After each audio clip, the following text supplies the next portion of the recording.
আজকে প্রচুর বিধ্বস্ত অবস্থা, মানে ভুতুরে একটা ব্যাপার। এদিকে কারেন্ট চলে গেছে, কারেন্ট আসার নাম নেই, যে পাম্পে জল নেই। তো সবাইকে অনেক অনেক স্বাগত আপনাদের সবার প্রিয় সীমা ঘোষ ব্লগে। আজকে সকাল সকাল রেডি হয়ে গেছি, কারণ মিঠিতে স্কুলে আছে আজকে প্যারেন্ট টিচার মিটিং, পিটিএ। তো পিটিএ অ্যাটেন্ড করতে চলেছি। আর যা গরম, কিছু বলার নেই, রেহাই পাওয়া যাচ্ছে না। ফ্যান অফ করে করে কথা বলা মানে বিশাল ব্যাপার। আর গলার মধ্যে এই যে পোকা চেটেছে, এই দুই জায়গায় এত জ্বালা করছে যে কি বলবো। তো যাই হোক, মিঠি রেডি হচ্ছে, রেডি হলে বেরিয়ে যাবো। এখন বাজে সকাল 8:30। পিটিএ করে এসে তারপর বাড়িতে ব্রেকফাস্টের কি ব্যবস্থা করা যায় দেখি। বিভৎস গরম লাগছে, আর ভালো লাগছে না। রাত্রেবেলায় তো 2-2:30টার সময় ঘুম আসছে, ঘুম আসতে চাইছে না।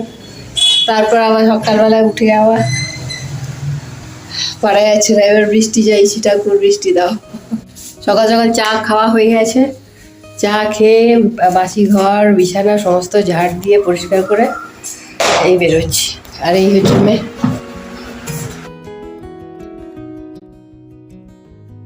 জাস্ট এই স্কুল থেকে বাড়ি ফিরলাম, বাজে এখন বেলা 9:40। বেরিয়েছিলাম 8:30টায়, 1 ঘন্টা লাগলো। পাগল হয়ে গেলাম আজকে গরমে। আর একদিকে মিঠিদের ক্লাস হচ্ছে সেই 4th ফ্লোরে উঠতে। আর আমার প্রবলেম হয়েছে, অ্যাক্সিডেন্ট হওয়ার পর না স্পাইনে একটা পেন হয় যদি সিঁড়িতে বেশি ওঠানামা করা হয়। নেহাত আমি হ্যাঁ নিচের তলায়, যেহেতু নিচের তলায় থাকি, সিঁড়ি ওঠানামা নেই, তাই বাঁচো। আজকে আমার তো আছে, হ্যাঁ এটা অনেক কষ্ট। আমি তো আজকে দেখে এলাম, ফিট করলাম। তারপরে 7-8 কিলো ব্যাগে পিঠে নিয়ে দুটো করে, মানে এই বাচ্চাগুলোর যে এত স্ট্রেংথ এই বয়সে ওদের আছে, তাই মানে 8 কিলো 9 কিলো ওজনের ব্যাগ নিয়ে ক্যারি করে ওই 4 বই আর খাতা মিলিয়ে হচ্ছে 10.5 কিলো কিছুটা। 10.5 কিলোর ব্যাগটা একবার ওজনও করেইছিল ওরা। তার না শুধু বই আর খাতা, তাছাড়া টিফিন 2 জলের বোতল আছে, 2 লিটারের জলের বোতল থাকে সাথে। আজকে প্রচুর বিধ্বস্ত অবস্থা। ফেরার সময় 2 প্যাকেট ম্যাগি নিলাম, এখন বানাবো ম্যাগি হচ্ছে এই সাইডে আমার বহুদিন পর ম্যাগি খাচ্ছি। আজকে ঝাল একটু হয়েছে, কাঁচা লঙ্কা টমেটো দিয়ে ম্যাগি আমার খুব ভালো লাগে। আর মিঠির জন্য এখানে বানাচ্ছি শুধু ম্যাগি, নর্মাল ম্যাগি মশলা দিয়ে। তো এই হচ্ছে ম্যাগি, এবার হলে আমরা খেয়ে নেবো। ম্যাগি আমার রেডি। আর এখানে মিঠির একটু ঠান্ডা হতে দিয়েছি, পেঁয়াজ কেটে রাখলাম। দেখি মিঠি জিজ্ঞাসা করি পেঁয়াজ খাবে কি। স্কুল থেকে এসেছি, চুল টুল ঘামে একদম ভিজে গেছে, ওই জন্য ভাবছিলাম স্নান করি। তারপর ভাবলাম না, এই স্নান একবার সকালে ঘুম থেকে উঠে একবার গায়ে জল ঢেলেছি, আবার এখন আবার রান্না বান্না করবো তখন একবার। কারণ না ঠিক আছে, এখন ঘামটা শুকিয়ে তারপর মানে অস্থিরতা লাগছিল। তো যাই হোক, গরম গরম গরম পড়েছে বলে অনেক কমপ্লেন করে ফেললাম। যদিও কমপ্লেন করি না, চট করে আমি করতে চাইও না, জাস্ট ওই বলতে হয় তাই বলছি। গরম সত্যি গরমটা পড়েছে, তাই এটা বাস্তব, এটাকে মেনে নেওয়া ছাড়া উপায় নেই। তবে গত বছর যা অবস্থা ছিল, গত বছর তো বৃষ্টির দেখাই ছিল না। এই বছর এত আরামে পার করলাম 2 মাস, কল্পনার বাইরে। তাই 1 সপ্তাহ গরমটা এটা কোনো ব্যাপার না। তার জন্য ভগবানের কাছে আমাদের কৃতজ্ঞ সবসময় থাকা উচিত, যে আজকে যে পরিস্থিতিতে আছি, যেভাবে আছি, যেমন আছি, ভালো আছি, খুব ভালো রেখেছে আমাদেরকে। তো দিয়ে আসি মেয়েকে আগে। আর জানলাগুলো আপাতত খুলে রেখেছি, এখন খোলা আছে, খেয়ে নি, তারপর রান্না বান্নাটা হবে। আগে খাবারটা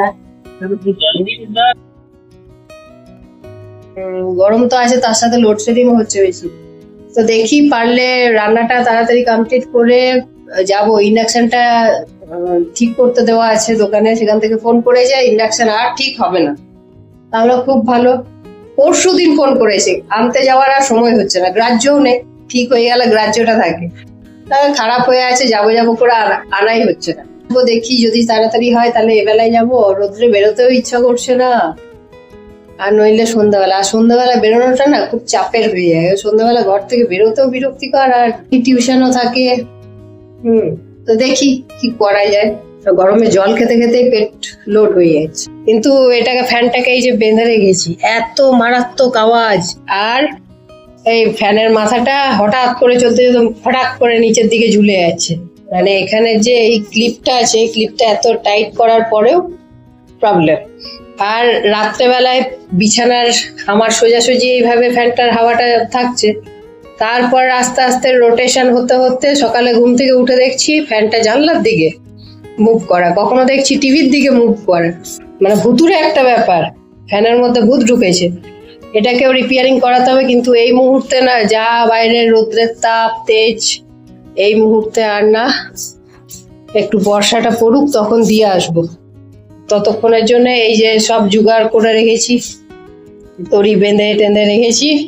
আর কালকে তো রাত্রে পাপোশটার তলায় লাস্টে দেখছি পাপোশ সহ স্লিপ কেটে কেটে যাচ্ছে লাস্টে।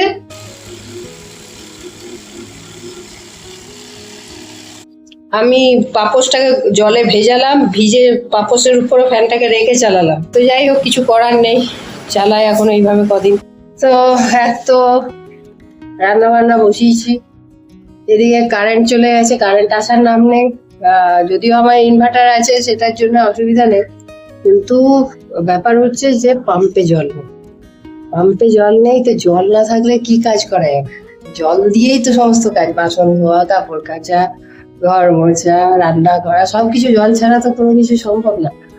তো এবার জলের জন্য অপেক্ষায় বসে আছি। শেষে দেখছি রাস্তার কলে জল পড়ছিল।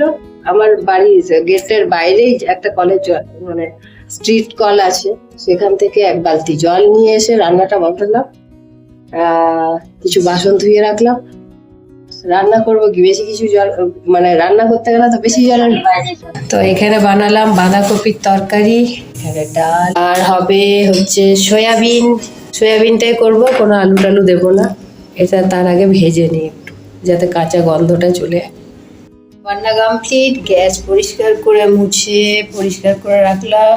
রান্নার বাসন কিছু ধুয়ে রেখে দিলাম। তো কারেন্ট না এলে জলও উঠবে না, পাম্পে জল না উঠলে স্নানও হবে না, বসে থাকতে হবে গরমের জ্বালা। এখন ভাবছি স্কুল থেকে এসে তখন আর একবার জল ঢেলে নিতে বেশি ভালো। ঢালছিলাম জল, ঢালতে তো দিলে না। তোকে তো বললাম স্নান কর, ঘামটা শুকিয়ে নে তারপর স্নান কর। যা মিথ্যার কোনো সীমা নেই না। ভাবছিলাম যে যেখানটা নিয়ে আসতে যাবো ভেবেছিলাম, এখন ভাবছি নো ওয়ে, কোনো প্রশ্নই নেই। এমনি ঘরের ছাদে, এক ছাদের নিচে হাওয়া ফ্যান ছাড়া থাকতে পারছি না, তার মধ্যে রোদ্রে যদি বেরোয় তাহলে বলে